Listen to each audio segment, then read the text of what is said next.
ಇನ್ನು ಬಿಜೆಪಿ ಜೊತೆ ಮೈತ್ರಿಯಾಗಿ ಕೈ ಸುಟ್ಟುಕೊಂಡ್ರ ದಳಪತಿ ಅನ್ನುವಂತಹ ಪ್ರಶ್ನೆ ಕಾಡ್ತಾ ಇದೆ.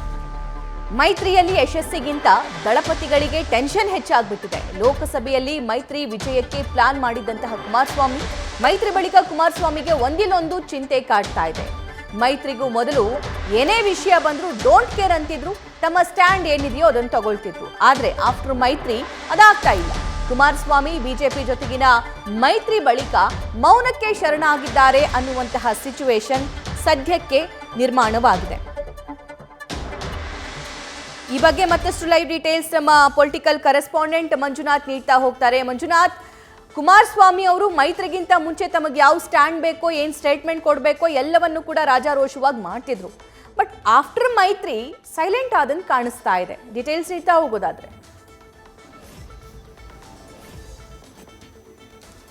ಲೋಕಸಭಾ ಚುನಾವಣೆ ದೃಷ್ಟಿಯಿಂದ ಜೆಡಿಎಸ್ ಬಿಜೆಪಿ ಜೊತೆ ಮೈತ್ರಿ ಮಾಡ್ಕೊಂತು. ಆದ್ರೆ ಮೈತ್ರಿ ಮಾಡ್ಕೊಂಡ ನಂತರ ಜೆಡಿಎಸ್ ನಾಯಕರು ಎಲ್ಲೋ ಒಂದ್ ಕಡೆ ಮೌನಕ್ಕೆ ಶರಣಾಗಿರುವಂತದ್ದು. ಅದರಲ್ಲೂ ಕೂಡ ಮಾಜಿ ಮುಖ್ಯಮಂತ್ರಿ ಎಚ್.ಡಿ. ಕುಮಾರಸ್ವಾಮಿ ಅವರು ಯಾವುದೇ ವಿಚಾರದಲ್ಲಿ ರಾಜ್ಯದಲ್ಲಿ ಹಿಂದೆ ಬಿಜೆಪಿ ಸರ್ಕಾರ ಇತ್ತು, ಜೊತೆಗೆ ಕಾಂಗ್ರೆಸ್ ಸರ್ಕಾರವು ಕೂಡ ಅಧಿಕಾರದಲ್ಲಿದೆ. ಇಂತಹ ಸಂದರ್ಭದಲ್ಲಿ ಯಾವುದೇ ಸಂದರ್ಭಗಳು ಬಂದ ಸಂದರ್ಭದಲ್ಲೂ ಕೂಡ ಅವರು ತಮ್ಮ ನಿಲುವು ಮತ್ತೆ ಸರ್ಕಾರಗಳ ವಿರುದ್ಧ, ಜೊತೆಗೆ ಬಿಜೆಪಿ ವಿರುದ್ಧ ಕೂಡ ಸಾಕಷ್ಟು ಟೀಕೆ ಟಿಪ್ಪಣಿಗಳನ್ನ ಮಾಡ್ತಾ ಇದ್ರು. ಆದ್ರೆ ಲೋಕಸಭಾ ಚುನಾವಣೆಯಲ್ಲಿ ಜೆಡಿಎಸ್ ಮತ್ತೆ ಬಿಜೆಪಿ ಕಾಂಗ್ರೆಸ್ ಅನ್ನು ಸೋಲಿಸಬೇಕು ಅನ್ನೋ ಒಂದು ಲೆಕ್ಕಾಚಾರ ಇಟ್ಕೊಂಡು ಬಿಜೆಪಿ ಜೊತೆ ಬಿಜೆಪಿ ಹೈಕಮಾಂಡ್ ನಾಯಕರನ್ನು ಭೇಟಿ ಮಾಡಿ ಮೈತ್ರಿ ಮಾಡಿಕೊಂಡ ನಂತರ ಯಾವುದೇ ವಿಚಾರಗಳು ಬಿಜೆಪಿ ನಾಯಕರು, ಅದರಲ್ಲೂ ಕೂಡ ಟಿಕೆಟ್ ಹಂಚಿಕೆ ವಿಚಾರಕ್ಕೆ ಸಂಬಂಧಪಟ್ಟಂತೆ ಮಂಡ್ಯ, ಹಾಸನ ಮತ್ತೆ ಕೋಲಾರ ಭಾಗದ ಈ ಒಂದು 3 ಕ್ಷೇತ್ರಗಳನ್ನು ತಮಗೆ ತೆಗೆದುಕೊಳ್ಬೇಕು ಅನ್ನೋ ನಿಟ್ಟಿನಲ್ಲಿ ಈಗಾಗಲೇ ಬಿಜೆಪಿ ಹೈಕಮಾಂಡ್ ನಾಯಕರನ್ನ ಭೇಟಿ ಮಾಡಿ ಚರ್ಚೆ ಮಾಡಿ ಒಂದಷ್ಟು ನಿರ್ಧಾರಗಳನ್ನ ತೆಗೆದುಕೊಂಡಿರುವಂತದ್ದು. ಆದ್ರೆ ಇಲ್ಲಿ ರಾಜ್ಯ ಮಟ್ಟದಲ್ಲಿ ಇಲ್ಲಿವರೆಗೂ ಕೂಡ ಯಾವುದೇ ರೀತಿಯ ಒಂದು ಸ್ಪಷ್ಟ ಒಂದು ಸಂದೇಶವನ್ನು ಹೈಕಮಾಂಡ್ ನಾಯಕರು ರವಾನೆ ಮಾಡಿಲ್ಲ.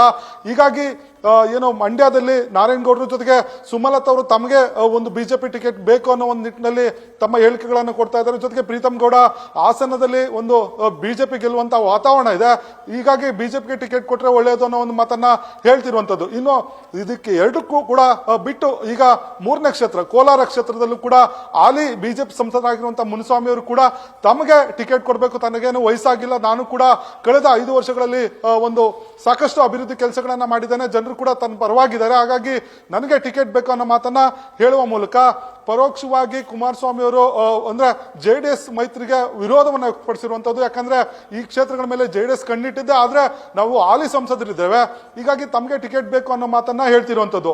ಇನ್ನು ರಾಜ್ಯಸಭಾ ಚುನಾವಣೆಗೆ ಬರ್ತಾ ಇದೆ. ಈ ಒಂದು ಸಂದರ್ಭದಲ್ಲಿ ಜೆಡಿಎಸ್ ನಾಯಕರಿಗೆ ಒಂದಷ್ಟು ಶಾಕ್ ಎದುರಾಗಿರುವಂತದ್ದು. ಯಾಕಂದ್ರೆ ಹಿಂದೆ ಮೈತ್ರಿಗೆ ಮುನ್ನ ಅಂದ್ರೆ ಮಾಜಿ ಶಾಸಕರಿಬ್ರು ಗೌರಿಶಂಕರ್ ಆಗಿರ್ಬೋದು, ದಾಸರಳ್ಳಿ ಮಂಜುನಾಥ್ ಅವರು ಜೆಡಿಎಸ್ ನ ತೋರ್ದಿದ್ರು, ಜೊತೆಗೆ ಮೈತ್ರಿಗೆ ಅಸಮಾಧಾನ ವ್ಯಕ್ತಪಡಿಸಿ ಒಂದು ಶರಣಗೌಡ ಕಂದಕೂರ್ ಅವರು ಪಾರ್ಟಿಯಿಂದ ದೂರವನ್ನು ಉಳ್ಕೊಂಡಿದ್ರು. ಇನ್ನೇನೆ ಮಂಗಳವಾರ ಫೆಬ್ರವರಿ 27ಕ್ಕೆ ರಾಜ್ಯಸಭಾ ಚುನಾವಣೆ ಬರ್ತಾ ಇದೆ.